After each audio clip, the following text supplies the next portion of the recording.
വളർച്ചയുടെ ഭാഗമായിട്ടാണ് പാമ്പ് പടമുരിക്കുന്നത്.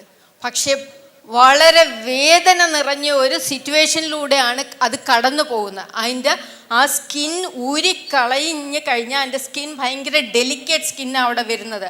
അപ്പോൾ ഭയങ്കര പെയിൻഫുള്ളാണ്. അപ്പോൾ അത് ആ പാമ്പ് പട ഉരിക്കുന്നില്ല എന്ന് തീരുമാനിച്ചാൽ എന്ത് സംഭവിക്കും? അതിൻ്റെ കണ്ണിന് മേളിൽ കൂടെ ആ സ്കിൻ മൂടും, ബ്ലൈൻഡ് ആവും. താമസിയാതെ തന്നെ അത് മരണപ്പെടും. അതിന് ജീവിക്കാൻ പറ്റത്തില്ല. അത് വളർച്ചയുടെ ഒരു ഭാഗമാണ്. അപ്പം അതേപോലെ തന്നെ നമ്മളുടെ ആ ഉള്ളിൽ നമ്മളുടെ ചിന്തകൾ മാറിയാൽ മാത്രമാണ് നമ്മളുടെ പ്രവൃത്തികൾ മാറുന്നത്. നമ്മൾ വളരണം എങ്കിൽ നമ്മൾ ആ രീതിയിൽ നമ്മളുടെ മനസ്സിൽ ഓടുന്ന കാര്യങ്ങൾ, പല പല കാര്യങ്ങൾ നമ്മളുടെ മനസ്സിൽ ഓടുന്നുണ്ടാകും. ആ ഓടുന്ന കാര്യങ്ങൾ ശരിയാണോ എന്ന് നമുക്കൊന്ന് അനലൈസ് ചെയ്യാൻ ഇടയ്ക്കിടയ്ക്ക് ഒന്ന് ഡെയിലി ഒന്ന് സ്വപ്നം കാണുന്ന നന്നായിരിക്കും.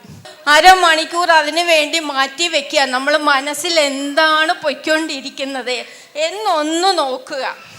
ഞാൻ ശരിയായ വഴിയിലൂടെയാണോ? എൻ്റെ ചിന്തകൾ ശരിയാണോ? ചിന്തകൾ ശരിയാണെങ്കിൽ പ്രവർത്തികൾ ശരിയാവും. പ്രവർത്തികൾ ശരിയാണെങ്കിൽ നമ്മളുടെ ജീവിതം ശരിയാവും, ഹാബിറ്റ്സ് ശരിയാവും.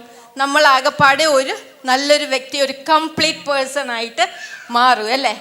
അപ്പം നമുക്ക് ഉള്ളിലോട്ടൊന്ന് ഇറങ്ങിച്ചെന്ന് ചിന്തിക്കുക. ഇവിടെ ആ വളർച്ചയുടെ ഭാഗമായിട്ട് അത് പെയിൻഫുൾ ആണെങ്കിലും അത് അവിടെ ആ ഒരു പാമ്പ് ചെയ്യുന്നു. ഇപ്പോൾ ഓരോ ജീവിതവും ഭൂമിയിലോട്ട് വരുന്നത് തന്നെ ഒന്ന് ആലോചിച്ച് നോക്കിയേ. പ്രതിസന്ധികളില്ലാതെ ഏതെങ്കിലും ജീവൻ ഭൂമിയിൽ വരുന്നുണ്ടോ?